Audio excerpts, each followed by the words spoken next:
wabarakatuh. Salam kemanusiaan. Perkenalkan, nama saya Aruni Salsabila dari PGMI 3 dengan NIM 0306232078. Izinkan saya di sini untuk mengajak kita semua berdiskusi mengenai palang merahan dengan judul manajemen organisasi PMR. Nah, yang pertama itu ada keanggotaan PMR. PMI berkomitmen untuk mempromosikan dan menerapkan prinsip dasar Gerakan Palang Merah dan Bulan Sabit Merah secara konsisten.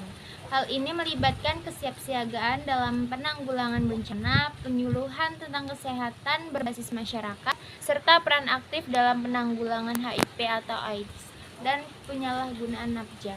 Salah satu bagian penting dari upaya ini adalah melibatkan generasi muda dalam tugas-tugas kemanusiaan yang tercermin dalam Tribakti PMR.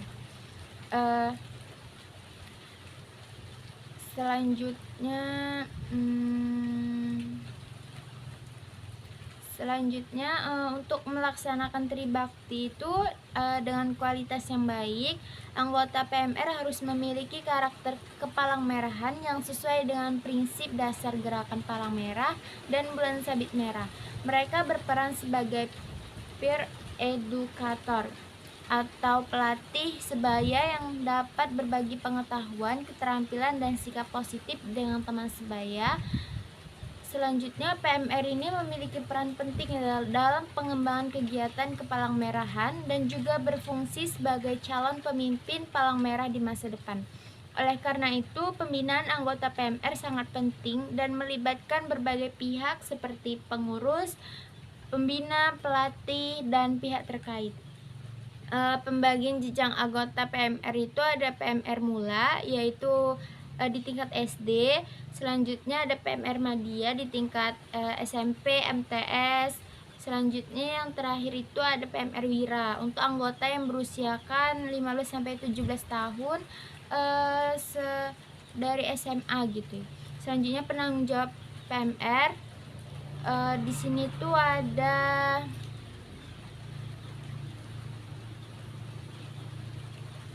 PMR sekolah itu ditanggungjawabkan oleh kepala sekolah.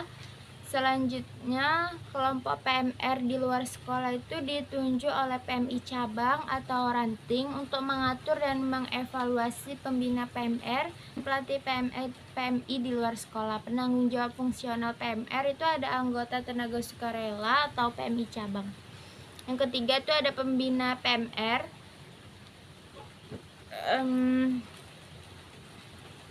Pembina PMR ini tuh berfungsi untuk meningkatkan kualitas kegiatan PMR.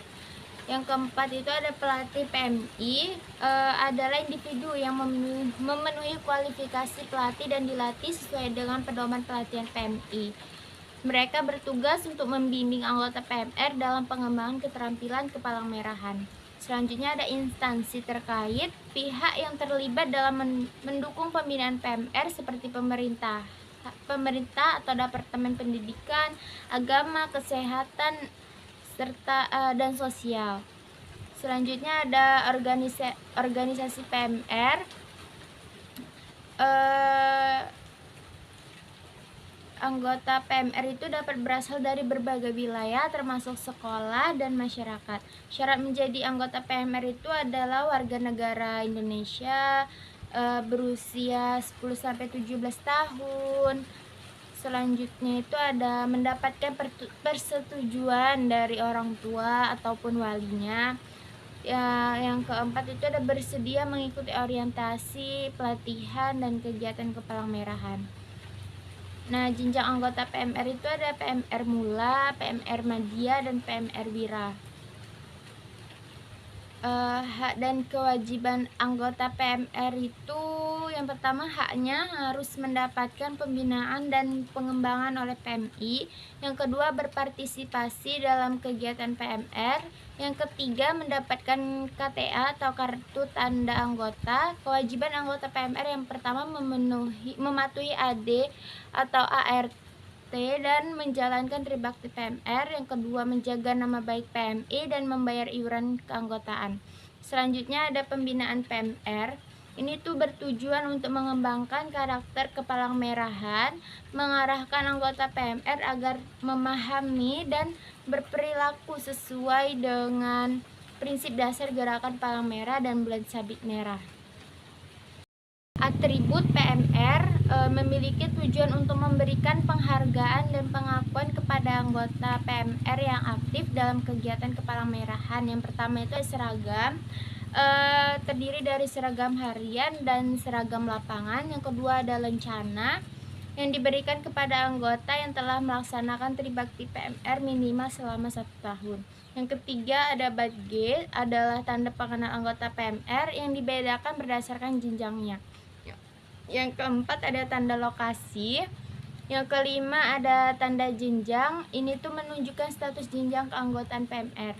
Yang terakhir itu ada topi yang digunakan sebagai tanda pengenal PMR dan juga sebagai pelengkap seragam pada kegiatan luar ruangan.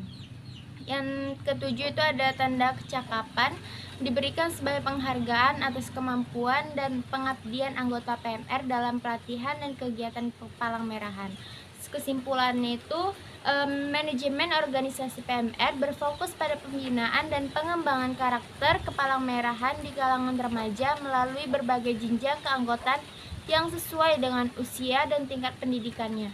Pembinaan ini tuh dilakukan dengan pendekatan yang berbasis keterampilan hidup untuk membentuk anggota yang tidak hanya menguasai keterampilan medis, tetapi juga menjadi agen perubahan dalam komunitas mereka.